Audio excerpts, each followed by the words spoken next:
Prezados colegas, advogados, ilustres membros da comunidade jurídica, senhoras, senhores, membros do conselho jurídico que trabalham comigo, amigos de um modo geral da área jurídica. Hoje, 11 de agosto, celebramos o Dia do Advogado.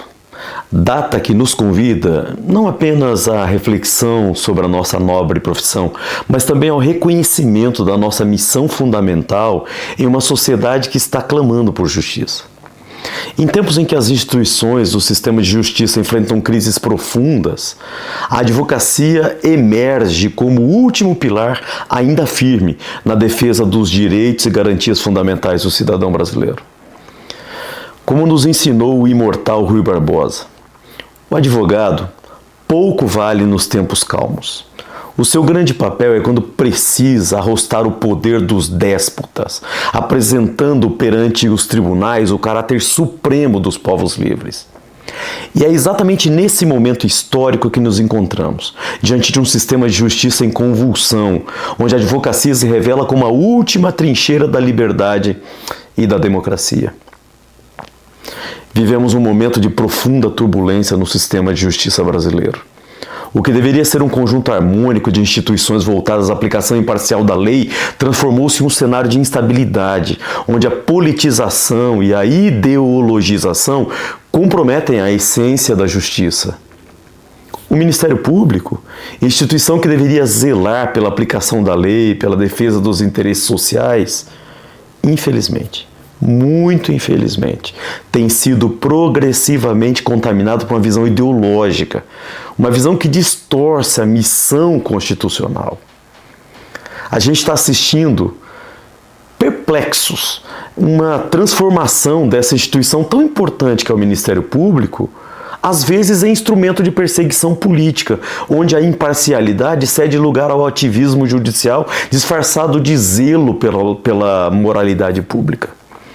A seletividade nas investigações, a espetacularização dos processos, a instrumentalização da mídia revela o Ministério Público que muitas vezes perdeu o norte da sua verdadeira função. Essa ideologização não é um fenômeno isolado, mas é parte de um movimento mais amplo que contamina todo o sistema. Quando os promotores e procuradores abandonam a serenidade técnica para abraçar bandeiras políticas, quando a presunção de inocência é relativizada em nome de uma suposta luta contra a corrupção, quando a lei é interpretada não pela sua letra e espírito, mas pela conveniência ideológica do momento, então temos não mais um Ministério Público, mas uma facção política travestida de instituição jurídica. Sei que existe gente nobre no Ministério Público e eu respeito todos. Tenho amigos maravilhosos no Ministério Público. Mas muitas vezes eles mesmos têm que concordar que é isso que está acontecendo. Como alertava Sobral Pinto, nos períodos de terror o direito não tem força, pois é a força que predomina sobre o direito. E é exatamente isso que a gente está presenciando. A força da ideologia sobrepujando o direito, a paixão política anulando a razão jurídica, o clamor das ruas substituindo a sobriedade dos códigos às vezes, e às vezes o clamor das ruas nem sendo ouvido, o que também é pior, o que também prejudica aquilo que nós chamamos de democracia. O resultado dessa deriva, às vezes, é um MP que, em vez de ser guardião da legalidade, torna-se fonte de insegurança jurídica. Cidadãos, empresas, vivem sob a constante ameaça de investigações motivadas não pela existência de indícios concretos de ilegalidade, mas pela necessidade de alimentar uma máquina de perseguição que se retroalimenta da própria instabilidade que gera. E eu não estou falando de todo o Ministério Público, eu estou falando de alguns lugares do Ministério Público. E você sabe de onde eu estou falando. Nos níveis mais altos do Ministério Público, porque em níveis mais próximos de nós, o Ministério Público é exemplar. Mas, se o Ministério Público, em alguns níveis, muito especialmente nos níveis mais altos, perdeu-se na ideologização, o Poder Judiciário não escapou ileso dessa crise sistêmica. A gente assiste uma magistratura cada vez mais distante dos princípios fundamentais que deveriam nortear a sua atuação. A imparcialidade, a serenidade, o compromisso exclusivo com a aplicação da lei. A politização do judiciário manifesta-se de múltiplas formas. A gente vê decisões que parecem mais motivadas por convicções pessoais dos julgadores do que pela análise técnica dos fatos e do direito. Presenciamos a criação de teses jurídicas que, embora engenhosas, servem mais para justificar posições pré-concebidas do que para fazer justiça ao caso concreto, como a gente aprendeu a fazer na academia. Observamos a seletividade na aplicação da lei, onde critérios extralegais determinam o rigor ou a benevolência da decisão. A ausência de justiça nos tribunais não é apenas uma percepção subjetiva da sociedade. É uma realidade objetiva, nós advogados sabemos bem. Uma realidade objetiva que se manifesta na inconsistência das decisões, na demora excessiva dos julgamentos, na falta de uniformidade na aplicação da lei e, sobretudo, na crescente desconfiança da população no sistema judicial. Como bem observava o grande, cito de novo Rui Barbosa, nada se parece tanto com a injustiça quanto uma justiça tardia. E o que dizer de uma justiça que, além de tardia, é seletiva, ideologizada e muitas vezes até contraditória? O que dizer de um sistema onde a mesma conduta pode ser punida com rigor exemplar ou tratada com complacência, dependendo não da gravidade do ato ou da clareza da lei, mas de fatores alheios ao direito? Às vezes, dependendo das pessoas que julgam, das pessoas que acusam, ou pior, das pessoas que são acusadas. Não é o que, é o quem. Essa crise de legitimidade do judiciário é particularmente grave porque atinge o coração do Estado de Direito. Quando os cidadãos perdem a confiança na capacidade dos tribunais de fazer justiça, quando perde a confiança na capacidade do tribunal de fazer justiça imparcial, consistente, quando a lei deixa de ser vista como proteção para ser percebida como instrumento de arbítrio, então toda a estrutura democrática fica abalada. A magistratura, que deveria ser o último refúgio do cidadão contra os abusos do poder, em muitos níveis, e você sabe do que eu estou falando, transformou-se em muitos casos em fonte adicional de insegurança. Juízes ou ministros que se comportam como protagonistas políticos, que buscam holofotes, que querem estar na mídia, que fazem das suas decisões palanques para suas convicções pessoais. Essas pessoas, esses indivíduos, traem não apenas a toga que vestem, mas toda a tradição de independência e imparcialidade que caracteriza o Poder Judiciário, ou que deveria caracterizar o Poder Judiciário. Você sabe de que nível eu estou falando. Os níveis mais próximos de nós são técnicos, são fantásticos, mas às vezes os níveis mais altos são exatamente esses que eu estou falando. Como alertava Sobral Pinto, a primeira virtude da justiça é a imparcialidade. Quando essa virtude se perde, quando a balança da justiça pende, não pelo peso dos argumentos, das provas, mas pela força das paixões, dos interesses, então não temos mais justiça. O que a gente tem é só um exercício arbitrário do poder sob manto de legalidade. Hoje é dia do advogado. Nesse cenário de crise institucional, onde o Ministério Público se ideologizou muitas vezes, o Judiciário se politizou muitas vezes, e você sabe do que eu estou falando, a advocacia, nós emergimos como o último pilar ainda firme, o último pilar ainda firme de um sistema de justiça que deveria ser exemplar no Brasil. Somos nós, advogados, que mantemos acesa a chama da verdadeira justiça. Somos nós que preservamos os princípios fundamentais do Estado de Direito. Somos nós que defendemos os direitos e as garantias individuais contra todos os arbítrios. A advocacia é, por sua própria natureza, a instituição mais democrática do sistema de justiça. Enquanto promotores e juízes são nomeados ou concursados, cargos vitalícios, nós, advogados, dependemos diariamente da confiança dos nossos clientes, da qualidade do nosso trabalho, da correção da nossa conduta. Essa dependência da sociedade civil nos mantém conectados com as verdadeiras necessidades do povo e nos impede de nos isolarmos em torres de marfins democráticas e burocráticas, melhor dizendo, como temos por aí.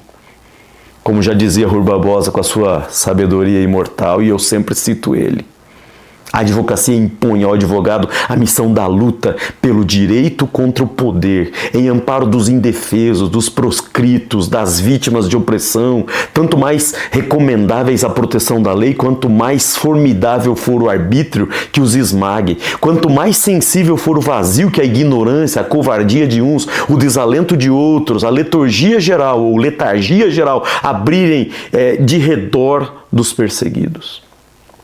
Essa missão nunca foi tão atual quanto nos dias de hoje. Em um tempo em que o poder se manifesta de forma cada vez mais arbitrária, em que a perseguição política se disfarça de zelo pela moralidade, em que a lei é instrumentalizada para fins escusos, nós, advogados, somos chamados a ser a voz dos que não têm voz, o escudo dos que são atacados injustamente, a espada da justiça quando ela é negada pelos próprios órgãos que deveriam aplicá-la. A Constituição Federal, em seu artigo 133, reconhece que o advogado é indispensável à administração da justiça. Essa indispensabilidade não é apenas formal ou mero protocolo. Ela é substantiva, ela é existencial. Sem advocacia não há contraditório verdadeiro, não há ampla defesa. Não há equilíbrio entre as partes no processo. Sem advocacia, o sistema de justiça se transforma numa máquina de opressão, onde o poder do Estado se exerce sem freios, sem contrapesos. Somos nós, advogados, que garantimos que todo acusado tenha direito à defesa, independentemente da gravidade da acusação ou da impopularidade da sua causa. Somos nós que asseguramos que toda vítima tem acesso à justiça, independente de sua condição social ou econômica. Somos nós, os advogados, batalhadores do dia a dia, que velamos para que a lei seja aplicada de forma justa e equânime, sem discriminações ou privilégios.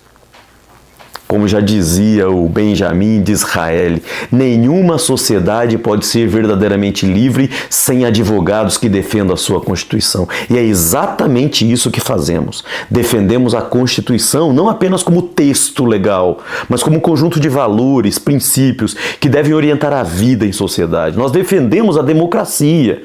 Defendemos a democracia não apenas como um sistema político, mas como uma forma de vida baseada no respeito aos direitos fundamentais. A advocacia é, portanto, mais do que uma profissão, é uma missão civilizatória. Interessante dizer essa missão civilizatória diante de alguém que diz que civilizou o país e, na verdade, o conduziu ao caos. Em um mundo onde a força tenta se sobrepor ao direito, onde a paixão quer suplantar a razão, onde o arbítrio busca substituir a lei, nós, os advogados, somos os guardiães da civilização jurídica. Nós somos os defensores da ordem constitucional. Nós somos os soldados da liberdade. Mas, como diz o tio Ben, com grandes poderes vem grandes responsabilidades. E a advocacia, investida na nobre missão de defender a justiça, carrega sobre os seus ombros deveres que transcendem o mero exercício profissional. Nossos deveres não se limitam aos honorários que recebemos, aos contratos que assinamos. Nossos deveres se estendem à própria preservação da democracia e do Estado de Direito. O primeiro e mais fundamental dever do advogado é a busca incansável da verdade e da justiça. Voltemos de novo ao Sobral Pinto, ao grande advogado Sobral Pinto, que dizia: são atributos do bom advogado a inteligência, a lucidez, a cultura, o amor à verdade. Não basta ser tecnicamente competente. É preciso ter amor à verdade, paixão pela justiça, coragem para enfrentar os poderosos quando esses se desviam do caminho da legalidade. Esse amor à verdade, colegas, nos impõe o dever de não nos calarmos diante da injustiça, mesmo quando ela é praticada por aqueles que deveriam ser seus guardiões. Gente que ostenta poder, gente que ostenta lugares interessantes na sociedade e que não cumprem o seu dever de guardiães. A nós cumpre esse dever. Nós, advogados, assumimos esse dever. Como Sobral Pinto dizia, como a prerrogativa essencial da dignidade é a liberdade, eu trairia minha fé e minha própria razão de ser se calasse ao ver a liberdade ofendida ou renegada. Grande Sobral dizer isso. Nós não podemos ser cúmplices silenciosos da degradação do sistema de justiça. Nós temos o dever moral de denunciar os desvios, de combater os arbítrios, de resistir às tentativas de instrumentalização da lei. O segundo dever fundamental é a defesa intransigente dos direitos daqueles que mais necessitam de proteção. A advocacia não pode ser um privilégio dos ricos ou um instrumento de perpetuação das desigualdades sociais. Já dizia Roberto Lira, o advogado não é apenas um técnico da lei, é um soldado da liberdade. E soldados da liberdade não escolhem apenas as batalhas fáceis ou as lucrativas. Eles se posicionam onde a liberdade está mais ameaçada, onde os direitos estão mais vulneráveis. Nós, advogados, temos o dever de ser a voz dos que não têm voz, o escudo dos indefesos, a esperança dos desesperançados. Como dizia Evandro Lins e Silva, eu tenho o vício da defesa da liberdade, eu não escolho causas para defender alguém. Esse vício da defesa da liberdade deve contaminar toda a advocacia brasileira. Nós não podemos ser seletivos na defesa dos direitos fundamentais. Eles são universais ou não são direitos? Sim, se não forem universais, não são direitos. O terceiro dever é a preservação da dignidade e da independência da advocacia. Sobral Pinto nos ensinou que a advocacia não é uma profissão de covardes. Em tempos de pressão política, de ameaças veladas ou explícitas, de tentativa de intimidação, precisamos manter a coragem das nossas convicções, a firmeza dos nossos princípios, a independência dos nossos julgamentos. Não podemos nos curvar diante do poder econômico que tenta comprar a nossa consciência. Também não podemos nos curvar diante do poder político que às vezes tenta instrumentalizar a nossa atuação, nem diante do poder midiático que tenta manipular a nossa opinião e a opinião de todo mundo. Nossa lealdade é com a lei, com a justiça, com a verdade, não com os poderosos de plantão. O quarto dever que eu enumero é a educação permanente e o aperfeiçoamento constante. Miguel Reale, o grande mestre, o grande ensinador, o grande professor Miguel Reale já dizia: advogar é convencer. Convencer é argumentar. E argumentar é pensar. E para pensar bem, para argumentar com propriedade, para convencer com legitimidade, nós precisamos estudar sempre, e mais, e mais, e mais. A gente precisa se atualizar constantemente, a gente precisa se aperfeiçoar continuamente. O direito é uma ciência viva, é uma ciência que evolui com a sociedade, que se adapta aos novos tempos, que responde aos novos desafios. Um advogado que não estuda é um advogado que envelhece, que se torna obsoleto, que perde a capacidade de servir. Perde a capacidade de servir seus clientes, a sociedade e a si mesmo, e a sua família. Perde a capacidade de servir, se torna obsoleto. Quem não se atualiza não serve para mais nada. O quinto dever é a solidariedade profissional e a defesa da classe. A advocacia é uma profissão que se fortalece na união e se enfraquece na divisão. Às vezes nós temos causas contrárias, às vezes estamos em polos opostos, mas na defesa da profissão nós estamos sempre no mesmo polo. A gente precisa defender as nossas prerrogativas. A gente precisa defender as prerrogativas e não é só por corporativismo, não. Porque elas são instrumentos essenciais para o exercício da nossa missão constitucional. Quando o advogado é perseguido por cumprir seu dever, toda a advocacia está sendo atacada. Quando as prerrogativas da advocacia são violadas, é a própria justiça que está sendo ferida. Como dizia Luiz Brandez, o grande professor, a resistência contra a opressão é um direito de todo cidadão, mas é o dever primordial do advogado. Nós temos o dever de resistir, não apenas em nome dos nossos clientes, mas em nome de toda a sociedade que depende da nossa atuação para poder ver os seus direitos respeitados. Como nós somos importantes e como nós precisamos nos conscientizar dessa importância. Sem nós, a Constituição já diz, não há justiça. É essencial a produção da justiça, o exercício da advocacia. Colegas advogados, amigos, operadores do direito, a gente está vivendo um momento histórico único. Nunca a advocacia foi tão necessária, nunca a nossa missão foi tão urgente, nunca a nossa responsabilidade foi tão grande. O sistema de justiça brasileiro atravessa uma crise profunda, mas dessa crise pode nascer uma advocacia renovada, fortalecida, consciente do seu papel fundamental na preservação da democracia. Não podemos nos contentar em ser meros espectadores da degradação institucional que assola o nosso país. A gente não pode aceitar passivamente a ideologização do Ministério Público, a politização do Judiciário, a instrumentalização da lei. Thomas Jefferson já dizia: lutar pelo direito é o nosso dever, mas quando a injustiça se torna lei, a resistência se torna uma obrigação. Não estou falando de resistência outra.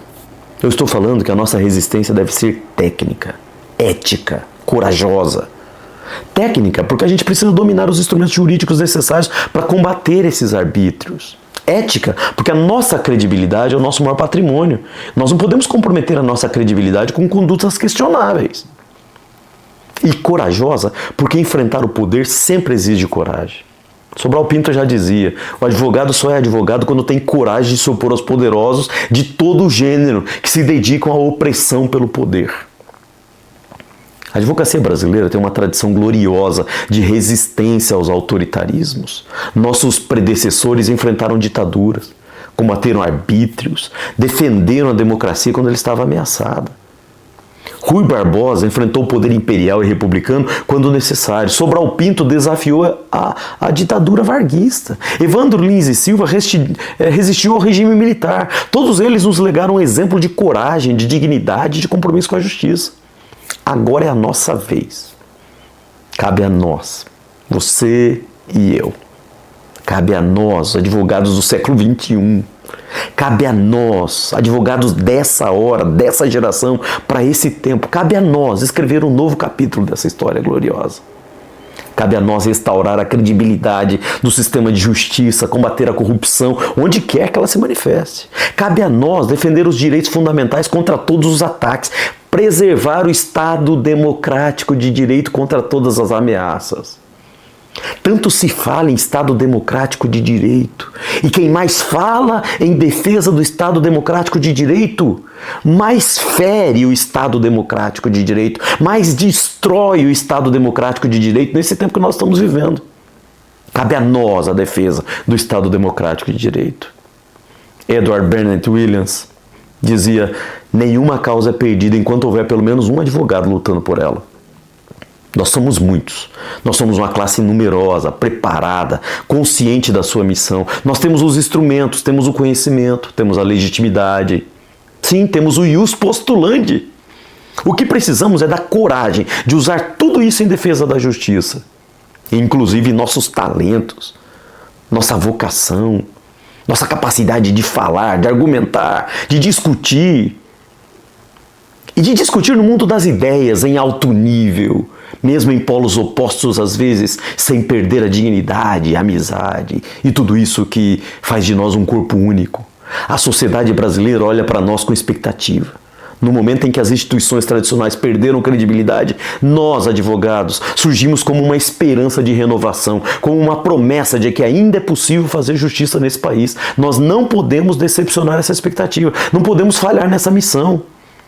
Como dizia o grande Piero Calamandrei, o direito não se contenta em ser apenas lei, ele precisa ser justiça.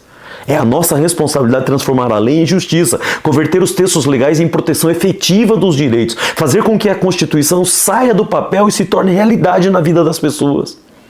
O Dia do Advogado não é apenas uma data comemorativa, é um momento de reflexão, de renovação de compromissos, de reafirmação da nossa missão. Que esse dia nos encontre unidos na defesa da justiça. Que esse dia nos encontre determinados na luta pelos direitos, corajosos no enfrentamento dos arbítrios. Que possamos dizer ao final das nossas carreiras, como disse Evandro Lins e Silva: minha maior glória seria morrer no tribunal do júri. Minha maior glória seria morrer lutando até o último momento pela justiça, defendendo até o último suspiro os direitos dos que mais precisam da nossa proteção. A advocacia é o último bastião da justiça no Brasil. Que saibamos honrar essa responsabilidade, que tenhamos a coragem de cumprir essa missão, que mereçamos a confiança que a sociedade deposita em nós. nos ensinou o Sobral Pinto: eu confio na justiça e na vitória final do bem. Que essa confiança nos anime, que essa esperança nos fortaleça, que essa certeza nos conduza na luta diária pela construção de um Brasil mais justo, mais livre, mais democrático. A hora da advocacia chegou. O momento é nosso, a responsabilidade é nossa. Que saibamos estar à altura desse desafio. É com essa palavra, é com esses lembretes, é com esse momento junto com você que eu te parabenizo. Parabéns, advogado, parabéns pelo teu dia. Você é essencial à produção da justiça. Você é essencial ao Brasil. Você é essencial na vida dos necessitados. Você é essencial no Estado democrático de direito. Você é essencial. Meu aplauso, meus parabéns a você, advogado. Que Deus te abençoe. Que Deus te dê sabedoria. Que Deus te fortaleça. Que Deus te dê coragem. E que você se levante. Que todos nós nos levantemos no uso das nossas prerrogativas, da nossa técnica, da nossa capacidade, da nossa oralidade. E vamos defender o direito. Sim, vamos defender a justiça. Feliz Dia do Advogado. Deus te abençoe.